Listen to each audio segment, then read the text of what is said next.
Spider-Man is not just about fighting crime and saving New York. His love life is just as tangled as his web. From high school crushes to tragic heartbreaks, Peter Parker's romantic journey is filled with drama, loves, and iconic moments. Before dating Gwen, Peter fell in love with one of his co-workers at the Daily Bugle, Betty Brant. They became close, but sometimes Betty became jealous of Peter's female friends and thought he was cheating on her. It makes Peter's life complicated, and that time he decided to go on a date to one of the rich, hottest girl in the city, Susan Storm, Invisible Woman. But it also didn't go well, as Spider-Man is about to confront to the Prince of Atlantis, Daemos.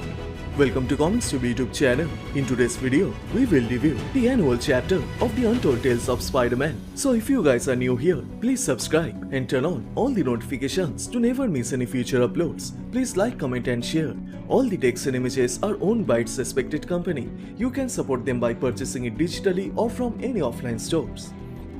The issue opens up with a jewel robbery, and Spidey is after the thieves. He almost catches them, but right at the time, Human Torch interferes and captures the thieves. He takes all the credits of Spidey. The media covers the news. The people are happy, but not everyone. Spidey curses Johnny that he stole his glory. The one time he could have shown the world that he is a hero, but Johnny messed it up. And then Johnny shows up in front of Peter, teasing him and reminds Peter he is a loser. And Spidey didn't take that well, and then he gets an idea on how to get his revenge.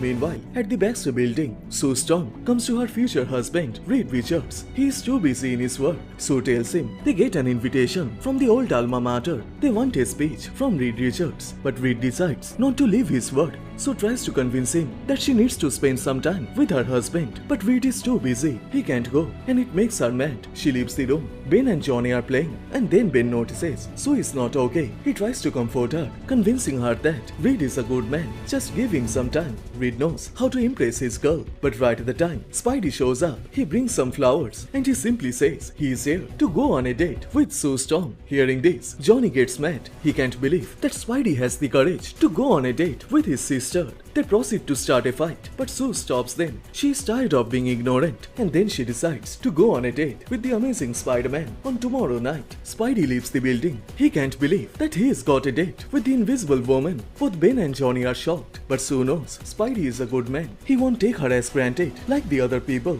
and she thinks this date go well.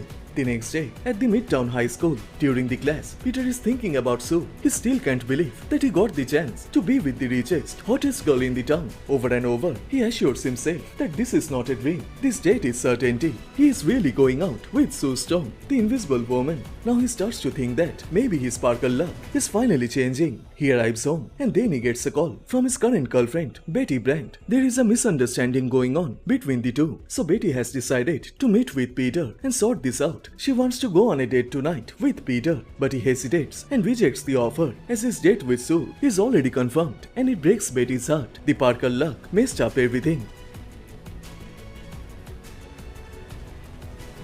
At the night, Peter goes to the rooftop of the Baxter building where Sue and Johnny are standing. Sue is looking gorgeous, but the problem is Peter has no fancy car to go on a long drive. But Sue has a plan for that because they have the fantastic car. They take the sky route, but Johnny is not happy with this. He wants to teach Spidey a life lesson for messing up with Human Torch, and he knows the way to ruin their date.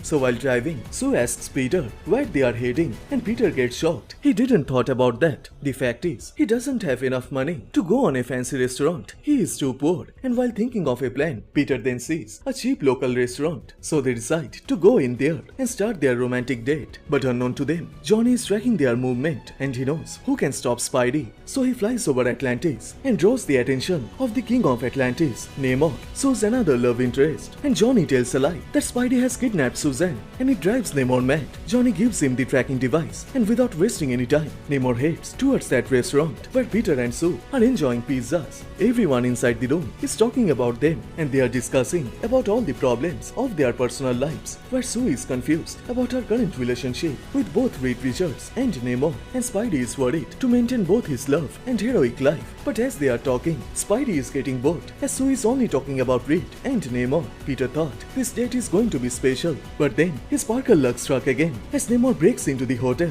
He quickly grabs Sue, tries to check if she is okay, but Spidey doesn't take that well. He tries to warn Namor that Sue is with him, and it boils his blood, and with a strong punch, he throws Spidey out of the restaurant, and the two engage in a fight in the city.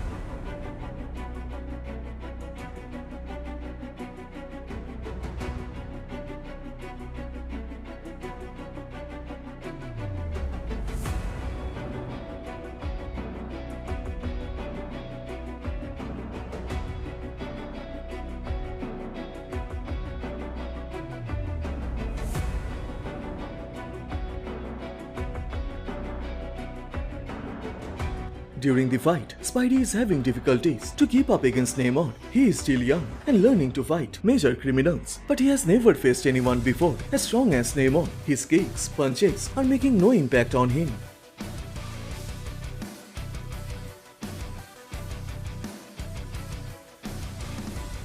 Meanwhile, the Fantastic Four arrive at the spot, seeing the emergency signal sent by Suzanne. But then it reveals it was Johnny who framed Spider-Man. Because of him, both Spidey and the entire city are in danger.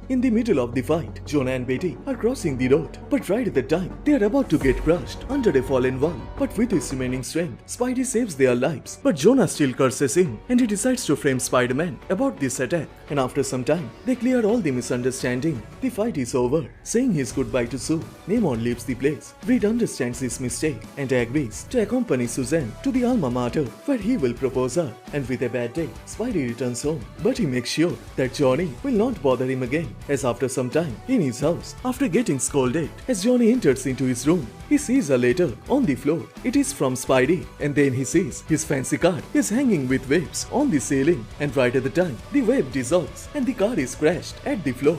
Johnny deserves that for ruining Spidey's state. So which part you like the most? Please let me know on the comment section down below. And please like this video and do subscribe, as this will motivate me to make more contents. Thank you so much for watching. Everyone stay safe, and I will see you guys in the next one. Bye.